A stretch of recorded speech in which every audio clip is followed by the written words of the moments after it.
پھر اس کے بعد والے مسئلے میں کہہ رہے ہیں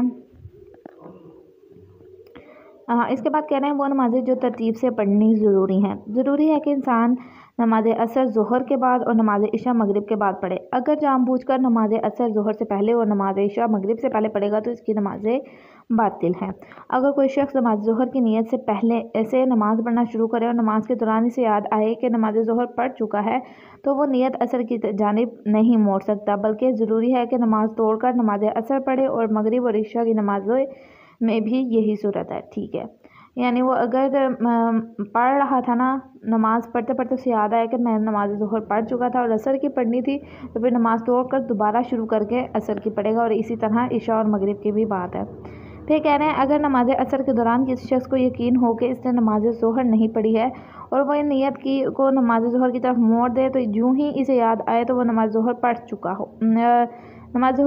ہے، تو اس صورت میں اس نے نماز کے بعض اعضاء کو ظہر کی نیت سے انجام نہ دیا ہو تو یا ظہر کی نیت سے انجام دیا ہو لیکن ان اعضاء کو عصر کی نیت سے دوبارہ انجام دے تو وہ نیت کو دوبارہ عصر کی طرف موڑ کر نماز کو مکمل کر سکتا ہے.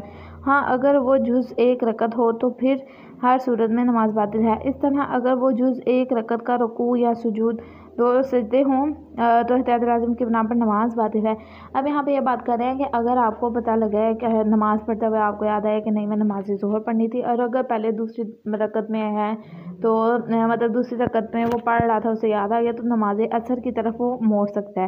لیکن اگر اس نے جو ہے نیت کی اور کچھ حصہ جو ہے ظہر کا مطلب 2 رکعت نماز مثال کے طور پر ظہر کی نیت سے پڑھ لی اور 2 عصر کی نیت، تو پھر ان کی نماز کیا ہوگی؟ باطل ہوگی اور اسے دوبارہ سے نماز پڑھنی ہوگی. اگر کسی شخص کو نماز عصر کے دوران شک ہو کہ اس نے ظہر کی نماز پڑھی ہے یا نہیں تو ضروری ہے کہ عصر کی نیت سے نماز تمام کرے اور بعد میں ظہر کی نماز پڑھے. لیکن اگر وقت اتنا کم ہو کہ نماز پڑھنے کے بعد سورج ڈوب جاتا ہے تو 1 رکعت نماز کے لیے بھی وقت باقی نہ بچتا ہو تو لازم نہیں ہے کہ نماز ظہر کی قضا پڑھے. ٹھیک ہے، اسے نماز عصر کے دوران شک ہوا کہ اس نے نماز ظہر پڑھی یا نہیں تو پھر کیا کرے گا؟ نماز عصر کمپلیٹ کرے گا اور اس کے بعد نماز ظہر پڑھے گا. لیکن اس کے بعد 1 رکعت کا بھی ٹائم نہیں رہا تو یہاں پھر کیا کرے گا؟ وہ نماز عصر ظہر نہیں پڑھے گا اور اس کی قضا بھی نہیں ہے.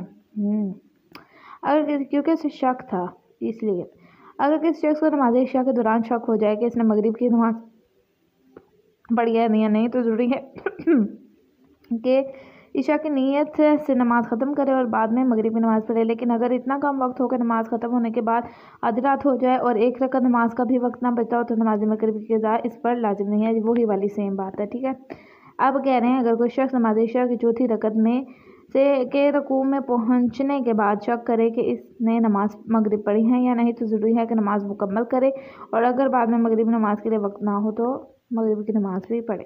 مطلب ٹھیک ہے، سیم باتیں کری جا رہے ہیں. اگر کوئی شخص نماز عشاء کی چوتھی رکعت کے رکوع میں پہنچنے کے بعد شک کرے کہ اس نے نماز مغرب پڑھی ہے یا نہیں تو ضروری ہے کہ نماز مکمل کرے اور بعد میں مغرب کی نماز کے لیے وقت باقی ہو تو مغرب کی نماز بھی یہ وہی ہے. آپ کہہ رہے ہیں اگر کوئی شخص ایسی نماز جو اس نے پڑھ لی ہو احتیاطاً دوبارہ پڑھے اور نماز کے دوران سے یاد آئے کہ نماز سے پہلے والی نماز نہیں پڑھی تو وہ نیت کو اس نماز کی طرف نہیں موڑ سکتا. مثلا جب وہ نماز عصر احتیاطاً پڑھ رہا ہو اور اگر اسے یاد آئے کہ اس نے ظہر کی نماز نہیں پڑھی تو وہ نیت کو نماز ظہر کی طرف نہیں موڑ سکتا. ٹھیک ہے، پھر کہہ رہے ہیں نماز قضا کی نیت ادا کی طرف اور نماز مستحب کی نیت نماز واجب کی طرف نہیں موڑ سکتا، جائز نہیں ہے. اگر ادا نماز کا وقت وسیع ہو تو انسان نماز کے دوران یہ یاد آنے پہ کہ اس کے ذمہ کوئی قضا نماز ہے نیت کو نماز قضا کی طرف موڑ سکتا ہے، بشرط یہ کہ نماز قضا کی طرف نیت موڑنا ممکن ہو. مثلا اگر وہ نماز ظہر میں مشغول ہو تو نیت کو قضائے صبح کی طرف اس صورت میں موڑ سکتا ہے کہ تیسری رکعت کے رکوع میں داخل نہ ہوا. اب یہاں پہ وہ یہ بات کر رہے ہیں کہ اس وقت جو ہے وہ نماز کو موڑ سکتا ہے کہ جب وہ اگر ظہر کی نماز پڑھ رہا ہے تو 4 رکعت اس نے پوری نہ پڑھی ہو، مثال کے طور پر 2 رکعت یا 3 رکعت پڑھی ہو تو پھر وہ صبح کی نماز کی طرف موڑ سکتا ہے. لیکن اگر وہ چوتھی رکعت میں پہنچ گیا تو پھر وہ نہیں موڑ سکتا. ٹھیک ہے، اگر کسی بھی مسئلے کی سمجھ نہیں آئے گی تو مجھ سے دوبارہ پوچھیے گا. شکریہ، اللہ حافظ.